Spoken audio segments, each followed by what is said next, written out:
It's a big week on EMBN. We've only got one thing to talk about. Look who it is. It's Hans Rey. Does that mean I get to talk trials?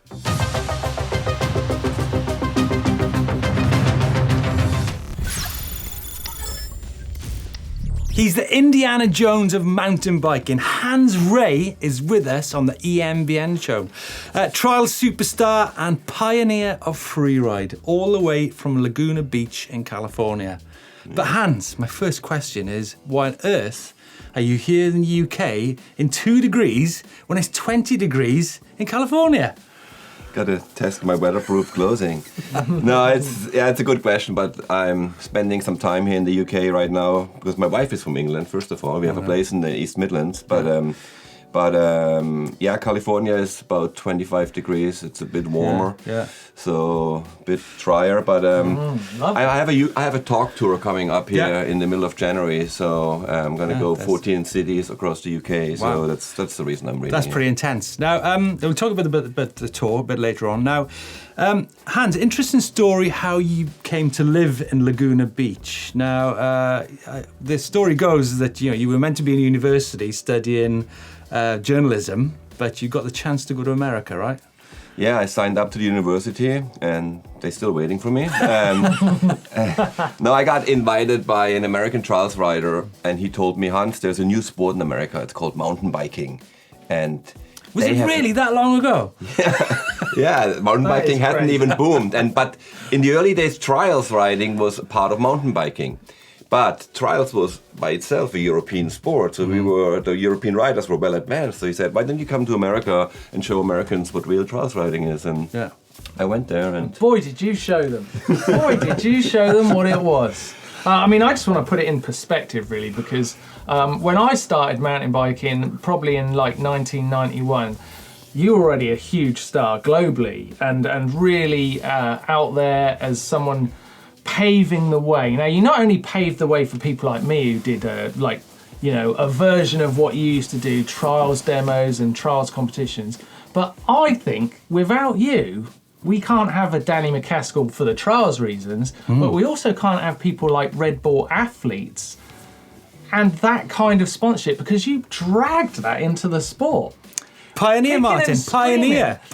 So a real pioneer of the sport, and maybe a pioneer of more than you know, Hans, well, who knows? I mean, it's the sport, in 91, like you say, the boom hadn't really started yet. It started right around then.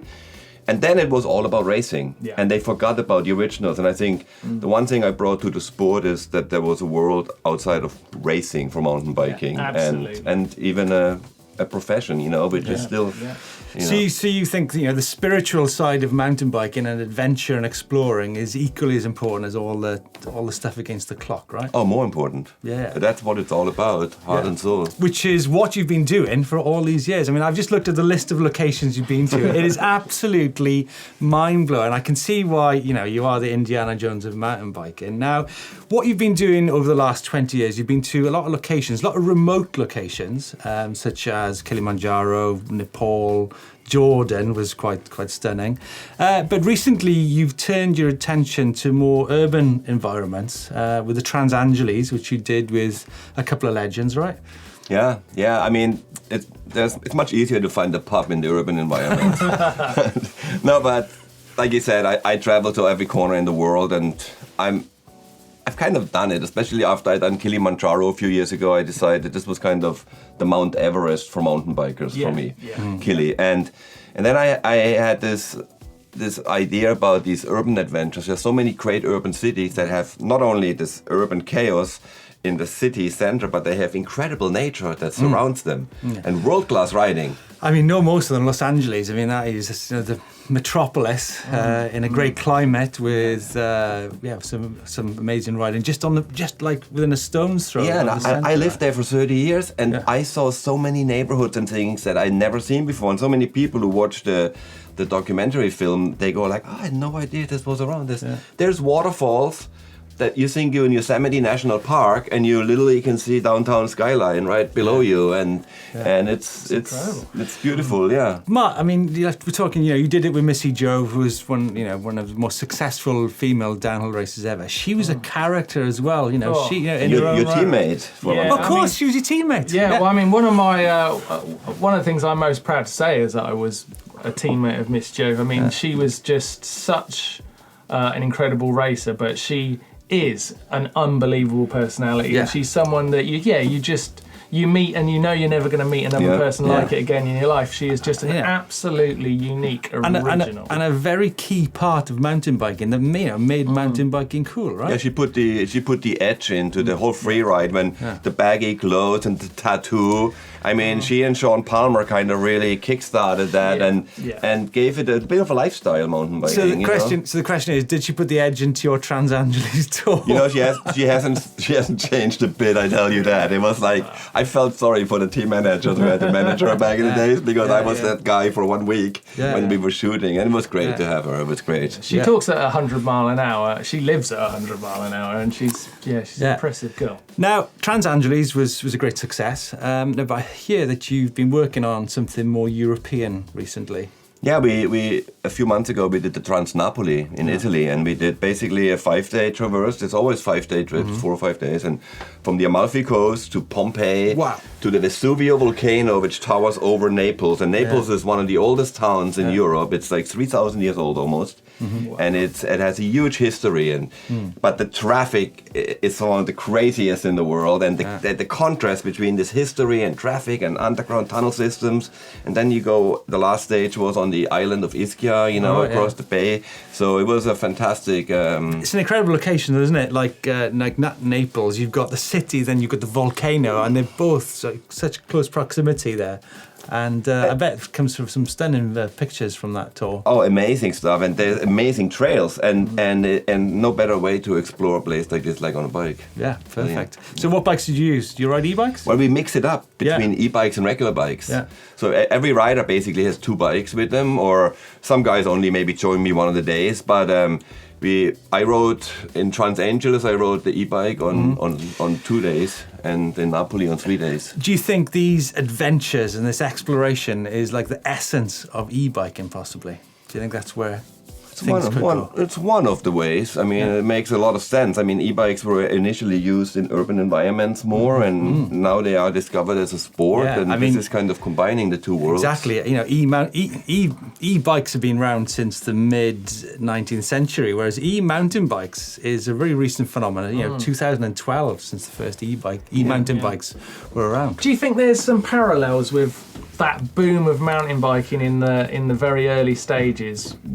Now with e-bikes, do you think there's almost a similar pattern there, that e-bikes are trying to find their way, and it's going to take one little spark of, a certain competition format or a certain, media format that's going to mean e-bikes suddenly have their place and it really become the norm? It will. I mean, that's the beauty about these new things. You never know, and nobody knows. So everybody is in for it without expectations, and that makes it always, when you look back later, those were the days we all had just fun. Every day was something new.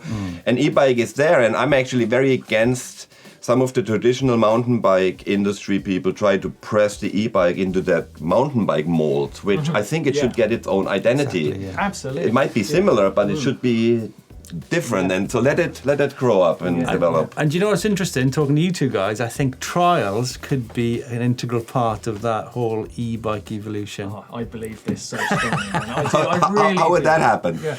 Well, it's simply because we're doing all those crazy technical climbs, we're doing all the things you can't do on a conventional mountain bike. I think my origin of trials comes from motorcycles, and the art of being a fantastic trials motorcyclist, the people I used to look up to were the people who could understand grip and throttle control. And really, really subtle skills. Tyre pressures. Things like that. And I think e-bikes brings that element into mountain biking, where you really have got to start understanding how to make the motor work for you. And I think that trials techniques and trials challenges, which we've seen when you taking on Chris the other day, is that a trials challenge on an e-bike really brings out what those bikes can do beyond what a normal mountain bike can. And you know what? I actually witnessed Hans yesterday here around Bath doing this route section, which I said to Hans, I don't think that's possible. And I was there, stood at the bottom of this bank. Never say no way. And, and I just came out of it. No way. Did you actually just do that? It was amazing. But we'll talk more trials later on. Let's have a look at more news this week.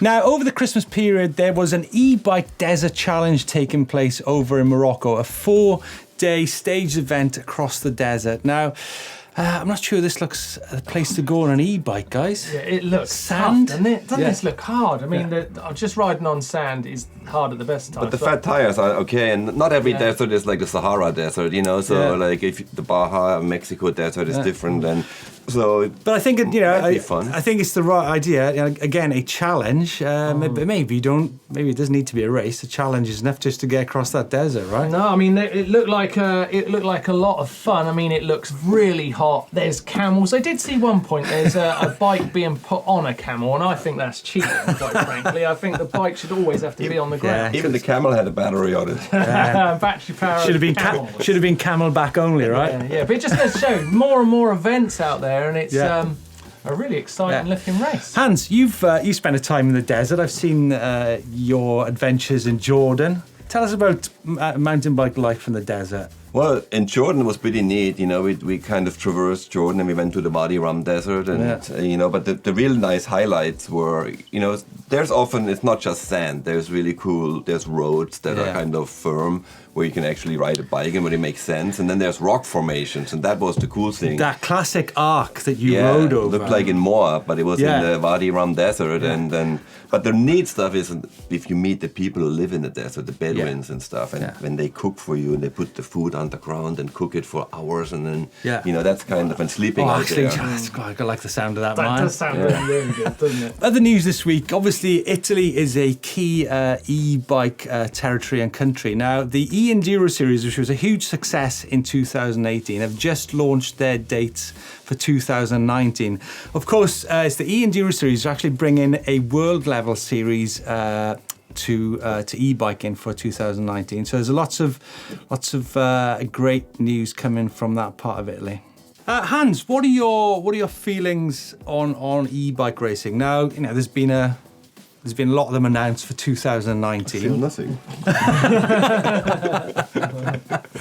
There seemed to be a bit of a scramble to get who can have the first World Series, but I personally not totally into it. I don't know. What are your feelings though? I think there might be a place for it, but it's going to be a relatively small place. I think let's just go out and ride these bikes. They're so much fun, and we don't have to put a clock to it. And I think often it's driven by some promoters who just want a job for themselves to put on a race, because it's difficult with the e-bike racing, in my opinion. It really depends on the rules, but then there is the people are worried about they like cheating with tuning the motors or exactly. You know, a guy with a big battery race a guy again. Yeah. So it's like, why race those things? Plus, it's not.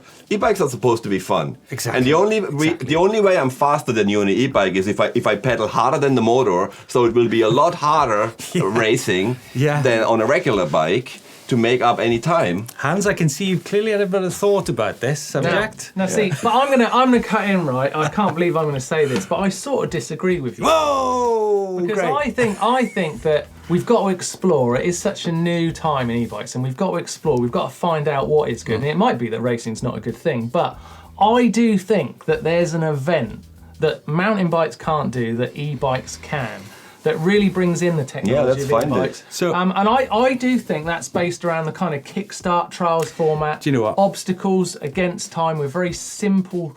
Thing with trials, the rules are bloody nightmare. No one knows them. But it can be easy. Simplify them rules. Do you know what? It's interesting what you say there, Martin, because when I did the trial video with Chris just for Christmas, I thought, do you know what? Everyone, they're trying to do these e-bike series where there's uphill, there's downhill.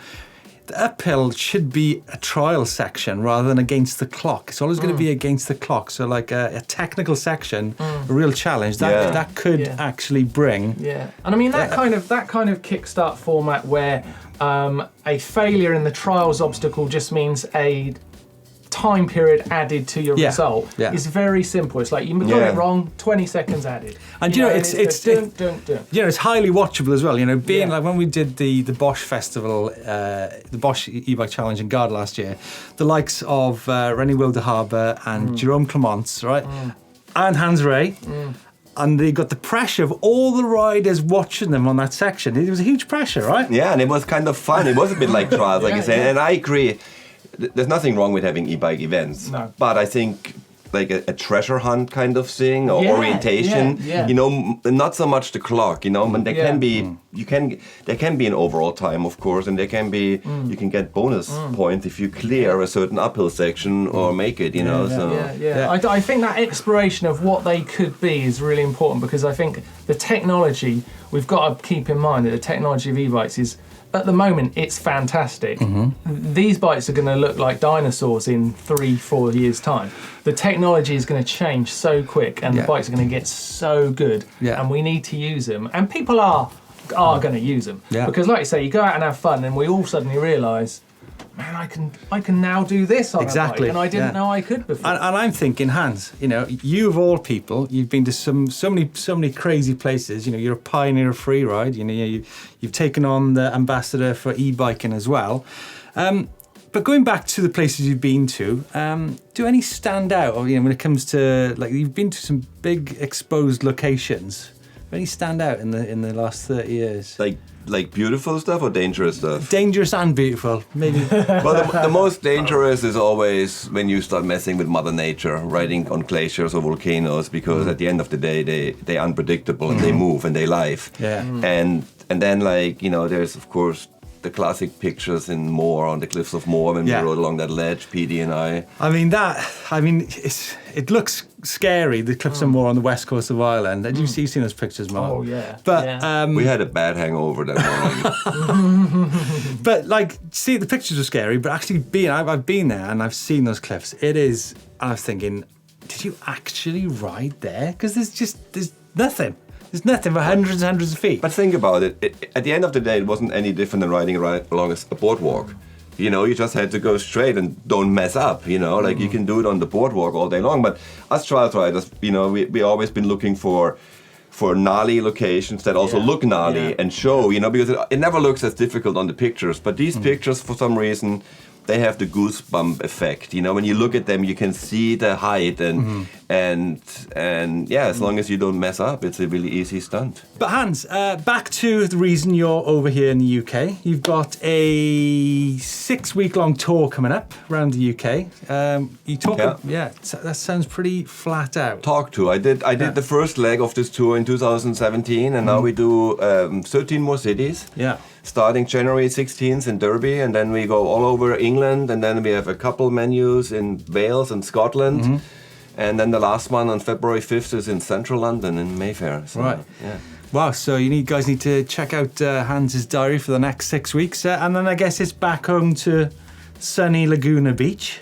Yeah, I head back mid-February to Laguna, and then gear up for the season, and the summertime you often go visit a lot of the events, festivals. You do little trips and fun stuff. You build your new bikes. You put your schedule together. I mean, it's a full-time job. People don't realize it. And then, of course, highlighting some big adventures. I have a couple cool urban adventures on my sleeve. And can you let us know some of them?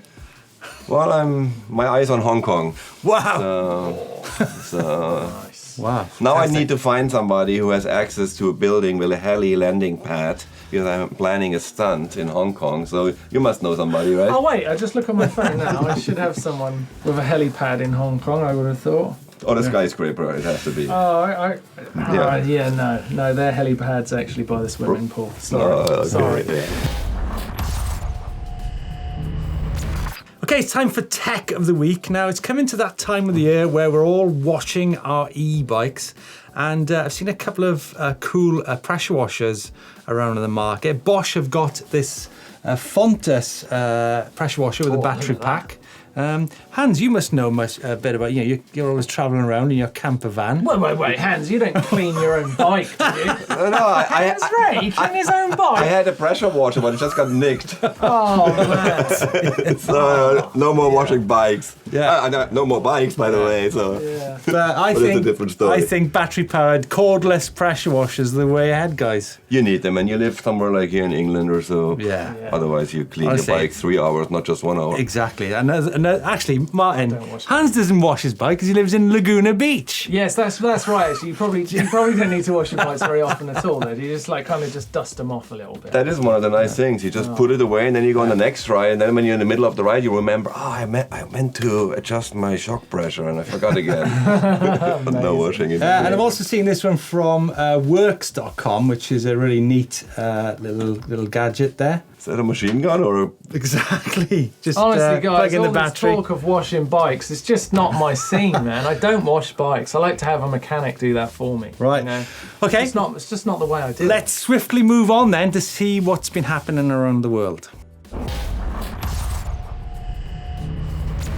Hans is going to hand the globe over to you. There it is. There's the Where are we globe. traveling today? Where are we travelling? I tell you what, where haven't you been on this globe? Right here. Where? It's really wet ocean right here. Okay, Not right. a good mountain bike. Do you know what? There's a huge e-bike scene in Polynesia, French Polynesia, Tahiti. Really? Oh, massive. Crazy, Really? yeah. I keep hinting. Yeah, take me. I haven't been there in a while. Oh, yeah, of course. 70, would you say 70 countries you've been to? Yeah. There's some Crikey. cool places down here. Have you ever Yeah. heard about these places in the Where? St. Helen Island? Oh, in the- St. Kitts in the it's in the between Atlantic. Brazil Yeah. and Angola. That sounds like a lot of sea going to me. Anyway, this week's Where in the World, we've got an email from Burger, who's in Oregon, and they've got a brace of giant e-bikes there. Look at that there. I mean, just a bit of woodland in the middle of nowhere.